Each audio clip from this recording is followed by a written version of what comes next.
ৰূপহীত সংঘটিত আক্ৰমণ সন্দৰ্ভত এজাহাৰ দাখিল কৰিছে নগাঁও আৰক্ষী অধীক্ষকৰ কাৰ্যালয়ত এজাহাৰ দাখিল শিৱামণি বৰাক এজাহাৰ দাখিল আৰু তেওঁ সংকৰ দিছে সাংসদ ৰকিবুল হুছেইন বিধায়ক নুৰুল হুদাই আৰু সদ্য পত্যাগী কংগ্ৰেছে মুজিবুৰ ৰহমানৰ বিৰুদ্ধে অভিযোগ পৰিকল্পিতভাৱে মুজিবুৰ নেতৃত্বত 40 পৰা 50 জনীয়া দলে আক্ৰমণ কৰাৰ অভিযোগ উত্থাপন হৈছে আক্ৰমণত আহত হৈছিল বিধায়ক নুৰুল হুদা ক্ষতিগ্ৰস্ত হৈছিল কেইবাখনো বাহন দায়িত্ব স্বীকাৰ কৰি মুখ্যমন্ত্ৰী গৃহ দপ্তৰ ত্যাগৰ দাবী শিৱামণি বৰাৰ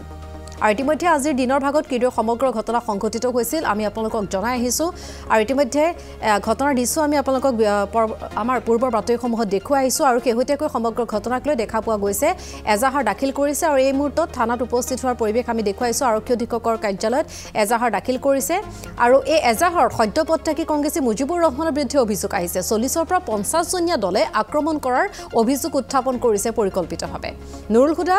আঘাতপ্ৰাপ্ত হৈছিল এই ঘটনাত আৰু কেইবাখনো বাহন যেটো ক্ষতিগ্ৰস্ত হৈছিল এই আক্ৰমণৰ ঘটনাত আৰু তাৰ পাছতে এই মুহূৰ্তত এজাহাৰ দাখিল কৰিছে কিছু সময় পূৰ্বে নগাঁও থানাত ৰেলীত গৈ থকা পথত মহিলা শিৱামণি বৰা নুৰুল হুদা আৰু আমাৰ এমএলএ সকলক আক্ৰমণ কৰে এজনৰ ঘৰৰ পৰা ওলাই আহি অতৰ্কিতে আমাৰ হুদাই ভালকৈ ব্যাখ্যা কৰিব তেওঁ আছিল আচলতে মোক লক্ষ্য কৰিছিল মই 9টা 9:30 সেইখিনি জেগাৰ পৰা ঘূৰবন্দালৈ যোৱাৰ কাৰণে আমাৰ বিধায়কসকলক আক্ৰমণ কৰিলে আৰু যিকেইজনে আক্ৰমণ কৰিলে এতিয়া এছপিও ক'লে ডিচি এছডিপিকেও ক'লে কেইদিনমানৰ আগত জেলৰ পৰা ওলাই আহিছে এজন মন্ত্ৰীৰ সন্মুখত মন্ত্ৰীয়ে তেওঁক পুলিচে এৰেষ্ট কৰিব যাওঁতে ক্ৰিমিনেলজনক এখন খেলত আজি তেওঁলোকৰ মুখেৰেও ক'লে যে আজি এৰেষ্ট কৰিব নালাগে আমাৰ খেলখনত তেওঁ লাগি আছে তাৰ পিছত কৰিব যিজন ক্ৰিমিনেল কেইদিনমানৰ আগত এৰেষ্ট কৰি পেলাই এই জেলৰ পৰা ওলাই আহিছে তেওঁ আৰু তেওঁৰ সহযোগী কিছুমানৰ নাম জানে কিছুমানৰ নাজানে যিবিলাক মাৰ্ডাৰ কেছৰ আসামী সকলো দি পেলাই আক্ৰমণ কৰাইছে ভয় খুৱাইছে কাৰণ তেওঁলোকে দেখিছে যে অভূতপূৰ্বে সঁহাৰি মই 2001 2006 2011 2016 2021 এইবিলাক এই গোটেইকেইটাত সামগ্ৰী সমষ্টিত উঠিছোঁ এনেধৰণেৰে মানুহৰ সঁহাৰি স্বতঃস্ফূৰ্ত কেতিয়াও পোৱা নাই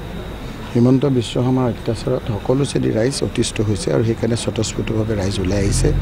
তাতে আপোনাৰ ৰাতিপুৱাকালি 1:30 বজাত আমাৰ সামগ্ৰী আইডিত বহি প্লেন কৰি আজি আমাক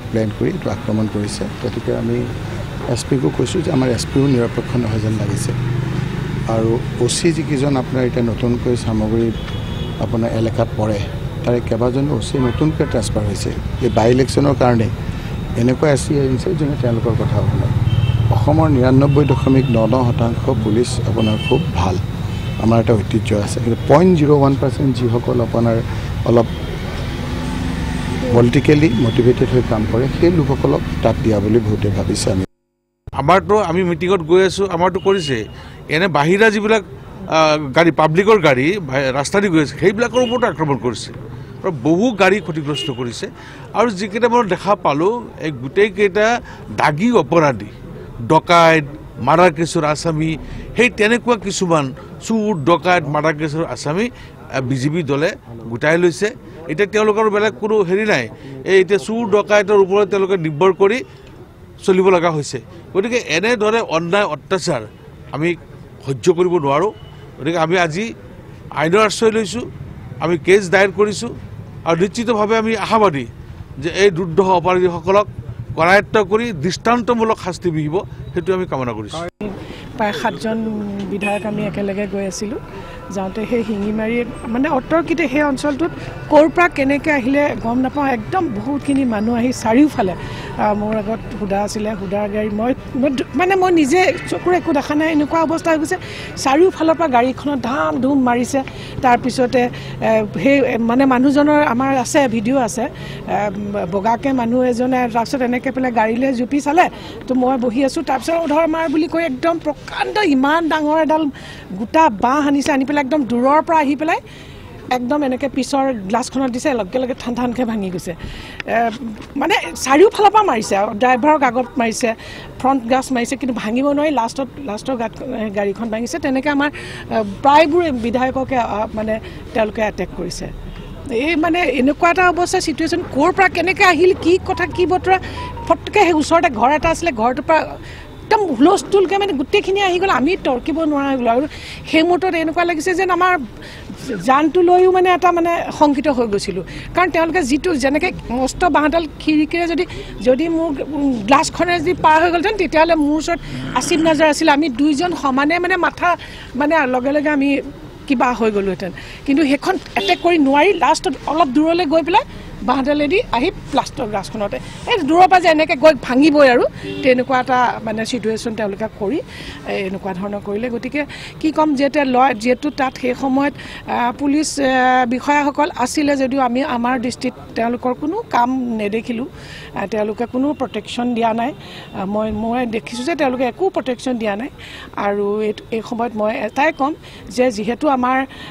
মুখ্যমন্ত্ৰীজন গৃহ বিভাগৰ দায়িত্বত আছে গতিকে তেওঁ সম্পূৰ্ণ ফেল মই আগতেও কৈছোঁ তেখেতে গৃহ বিভাগটো চম্ভালিব পৰা নাই তেখেতে এইটো এৰি দিয়ক আমাৰ ৰাজ্যক শান্তিত থাকিবলৈ দিয়ক তেওঁৰ দিনতে গোটেই চাৰিওফালে খালি মাৰ পিট মাৰ্ডাৰ কিমান কি হৈ আছে দেখিছে আপোনালোকেতো দেখিছে সপ্তাহে সপ্তাহে হৈ আছে আজি আমাৰ বিধায়কসকলকো মানে যেতিয়া এটেক কৰিলে গতিকে গৃহ বিভাগটো সম্পূৰ্ণ ফেইল হৈছে গতিকে তেওঁ এইটো দায়িত্বৰ পৰা নিজে অৱসৰ ল'ব লাগে বেলেগক দায়িত্বটো চম্ভালিবলৈ দিয়ে